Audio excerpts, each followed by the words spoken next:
भगवानगड नारायणगड दिंडीचं कुर्डवाडीत स्वागत. महाराष्ट्रातील प्रसिद्ध असलेल्या श्री क्षेत्र भगवानगड व श्री क्षेत्र नारायणगड येथील दोन दिंड्यांचं कुर्डवाडी शहरात विविध ठिकठिकाणी आनंदाच्या वातावरणात अनेकांनी स्वागत केलं. या दिंड्यांमध्ये यावर्षी वारकऱ्यांची संख्या वाढलेली दिसून येत होती. कुर्डवाडी शहरात दुपारपासूनच भगवानगड व नारायणगड येथील दिंड्यामधील वारकऱ्यांची ये जा सुरू होती. यावर्षी पाऊस पाणी कमी असल्यामुळे या दोन्ही जिल्ह्यांमध्ये मोठ्या संख्येने वारकरी आलेले आहेत. यंदा 20,000च्या आसपास वारकरी असतील असा अंदाज वर्तवण्यात येतो आहे. दरवर्षी 5,000 ते 7,000 वारकरी या दिंडीमध्ये असतात, परंतु यंदा पाऊस पाणी कमी असल्यामुळे यावर्षी वारीमध्ये मोठ्या संख्येने वारकरी आलेले आहेत. कुर्डवाडी शहरात वारीनं पोलीस स्टेशनजवळ प्रवेश केल्यानंतर चौकांमध्ये नागरिकांनी त्यांचं स्वागत केलं.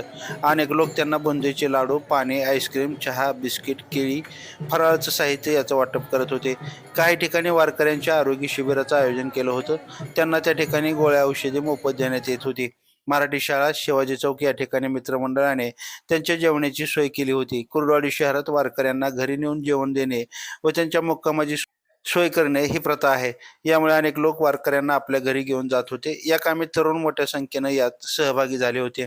लाईव्ह महाराष्ट्र झोन न्यूजसाठी विशेष प्रतिनिधी विनायक पाटील. ताज्या अपडेट्ससाठी लाईव्ह महाराष्ट्र झोन न्यूजच्या यूट्यूब चॅनलला सबस्क्राईब करा, तसेच बेल आयकॉनवरती क्लिक करा.